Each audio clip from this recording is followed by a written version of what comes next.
शहरों को खूबसूरत बनाने वाले मजदूरों से सबने मुंह मोड़ लिया है। सरकार कुछ भी दावा करे, लेकिन आपके भी सामने है कि जो मजदूर कोरोना के डर से अपने घर जाना चाह रहे हैं, जिनसे उनकी जानें बच जाए, खराब सिस्टम के कारण रास्ते में ही दम तोड़ दे रहे हैं। लॉकडाउन की वजह से घरों की तरफ निकले अब तक कई लोगों की मौत हो चुकी है। कुछ को ट्रेन ने कुचल दिया तो कुछ मजदूरों की उम्मीदों को बस या ट्रक ने रौंद दिया। एक फाउंडेशन की रिपोर्ट के हिसाब से लॉकडाउन की वजह से 24 मार्च से 3 मई के बीच 600 से अधिक सड़क दुर्घटनाओं में लगभग 140 लोगों की मौत हो गई। इनमें 30% वो प्रवासी मजदूर थे जो अपने घरों के लौट रहे थे। इन रिपोर्ट में यह भी बात थी कि ज़्यादातर सड़क हादसे खाली सड़क पर ओवर स्पीडिंग की वजह से हुए। आज के शो में हम लॉकडाउन के दौरान इन हादसों को समझेंगे और जानने की कोशिश करेंगे कि ये हादसे क्यों हो रहे हैं। नमस्कार, आप देख रहे हैं संवाददाता लाइव। मैं हूं आपके साथ अर्जुन वेदांत। सबसे पहले उन हादसों को आपको बताते हैं जो अभी हाल ही में हुए। आज उत्तर प्रदेश के औरैया जिले में सड़क दुर्घटना में 24 मजदूरों की मौत हो गई और 36 लोग घायल हो गए। हाल ही में मुजफ्फरनगर में पैदल ही अपने घरों के लिए जा रहे 6 मजदूरों को रोडवेज बस ने कुचल दिया। इस हादसे में उन सभी मजदूरों की मौत हो गई थी। ये मजदूर पंजाब से बिहार के गोपालगंज अपने घर जा रहे थे। कोई साधन नहीं मिला तो पैदल ही चल दिए। मध्य प्रदेश के गुना से कुछ मजदूर ट्रक से सवार होकर महाराष्ट्र से यूपी की सफ़र कर रहे थे। सफ़र के दौरान ट्रक एक बस से टकरा गई, जिसमें कई मजदूर घायल हो गए और 8 मजदूरों की मौत हो गई। बिहार के समस्तीपुर से भी खबर आई थी कि बस और ट्रक की भिड़ंत की वजह से 2 मजदूरों की मौत हो गई और 18 लोग घायल हो गए।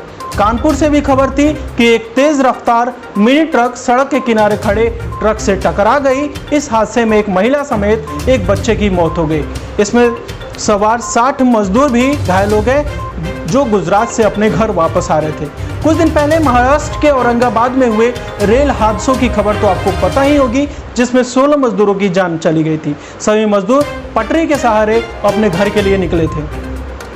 फाउंडेशन की रिपोर्ट के हिसाब से 24 मार्च से 30 मई के बीच दुर्घटना में 140 लोगों की मौत हो गई, जिसमें से 30% मजदूर थे। Ministry of road transport and highways के डेटा के मुताबिक सड़क पर मरने वाले लोगों की संख्या 2018 में 2.37 से बढ़कर 1.51 लाख हो गई, जिसमें 70% लोग 18 से 45 साल की उम्र में थे। देश में कई जगहों पर फंसे कुछ मजदूरों से आपके संवाददाता ने बात की और समस्या जानने की कोशिश की। देखिए रिपोर्ट। हमारे साथ बसरुद्दीन है। आप कहाँ से आ रहे हैं? मुंबई कल्याण से। मुंबई कल्याण से चले। कितने दिन पहले आप चले थे? आज हो गया 3 हफ्ता से ज़्यादा ही हो चुका है। ये पूछ रहे थे कि आप वहाँ क्या करते हैं? हम लोग कारपेंटर के काम करते हैं। अच्छा। हम लोग का घर आने के लिए कोई सुविधा नहीं था। हम लोग का फार्म भी थाना पर भी भरवाए लोग कि जे जाओ फार्म भरवाओ, गाड़ी मिल जाएगा, ट्रेन मिलेगा, बस मिलेगा। हम लोग फार्म भी भरवाए, मेडिकल भी कराए, फिर भी हम लोग का कोई सुविधा नहीं मिला। हम लोग महाराष्ट्र मुंबई से कल्याण से पैदल हम लोग आज 3 हफ्ता हो गया पैदल चल। कुछ नहीं सर, हमारे पास 1 भी रुपया भी नहीं है, कुछ नहीं है। हमारे ऐसी बैग लेकर उठाकर हम लोग पैदल चले आए हैं। दर्दनाक बात यह है कि इन प्रवासी मजदूरों की जेबें खाली हैं और पेट भी खाली हैं। अब लॉकडाउन में एक्सीडेंट क्यों हो रहे हैं? क्या इनमें ड्राइवर्स की लापरवाही है या हमारे सड़कें वाकई में एक्सीडेंट होने में कमियां हैं? एक्सीडेंट्स की संख्या में कमी है क्योंकि लोग गाड़ियां नहीं निकाल रहे हैं, लेकिन इम्पॉर्टेंट है क्रैश सीवियरिटी, यानी कि जितने एक्सीडेंट हुए हैं उसमें से कितने केसेस में डेथ हुई है। और ये नंबर लॉकडाउन के पहले के क्रैश सीवियरिटी के लगभग बराबर ही है। 1:4 का अभी रेशियो चल रहा है। इसका ये मतलब हुआ कि 4 में से एक एक्सीडेंट में जाने जा रही हैं। इससे ये क्लियर है कि हमारे सड़कों पर लॉकडाउन के बावजूद बड़े पैमाने पर एक्सीडेंट्स हो रहे हैं और हमारी सड़कें अभी भी उतनी ही खतरनाक हैं।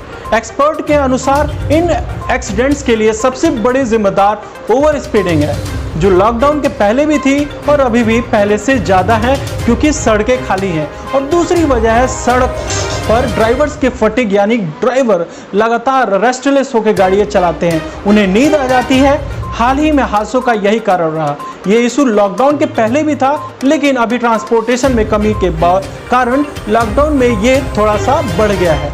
तीसरी वजह है पुअर इंजीनियरिंग, जैसे शार्प कर्व, जैसे प्रॉपर लाइटिंग नहीं होती है वहाँ शार्प कर्व एक बड़ा कारण बनता है एक्सीडेंट होने के लिए। जैसे 3 दिन पहले आंध्र प्रदेश में माइग्रेंट्स से भरी ट्रक सड़क के किनारे उतर गई क्योंकि वहाँ क्रैश बैरियर्स नहीं थे। इस वजह से लोग घायल हुए और कुछ लोग क्रिटिकल भी हैं। तो ये क्लियर है कि लॉकडाउन हो या ना हो, सड़क खतरनाक है। लेकिन लॉकडाउन के चलते सड़क दुर्घटना में पहले से कमी है। लॉकडाउन में जो लेबर क्लास के घर से निकले हैं, ये समझने वाली बात ये है कि पेडेस्ट्रियन जिनको साइकोलॉजिकली ये बात पता है कि लॉकडाउन के कारण सड़कें पहले से ज़्यादा खाली हैं। उसी तरह सड़कों पर जो गाड़ियां चलाने वाले ड्राइवर्स हैं, उनके दिमाग में भी ये बात है कि सड़क खाली है, तो हम तेज़ चलाकर अपने डेस्टिनेशन को कम समय में पहुंच सकते हैं।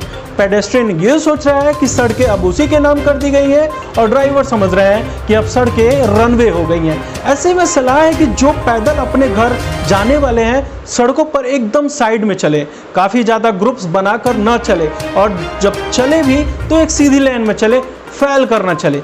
दूसरी बात यह है कि मेजॉरिटी केसेस में हाईवे पर स्ट्रीट लाइट्स या तो होते नहीं है या खराब पड़े हैं। जैसे शाम होती है या रात होती है, डार्क होती है, तो आप पैदल चल रहे हैं तो इस बात की संभावना काफ़ी ज़्यादा बढ़ जाती है कि पीछे वाली गाड़ी आपको सही से देख ना पाए। न देखने पाने का एक और बड़ा रीज़न हो सकता है कि आप डार्क कलर के कपड़े पहने होते हैं। जैसे हमारी कोशिश होती है कि डार्क अंधेरा हो जाए, कहीं सेफ जगह पर रुक जाए और उजाला होने तक का इंतज़ार करें।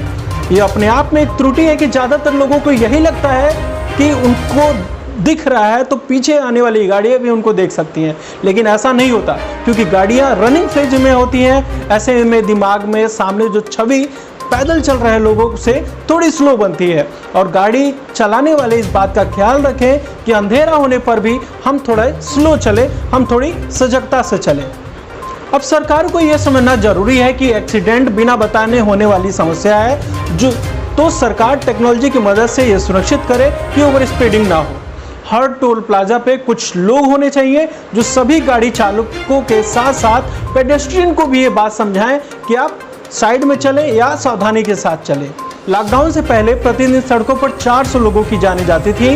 इसको कैलकुलेट अगर किया जाए तो 50 दिन के लिहाज से 20,000 लोग होते हैं।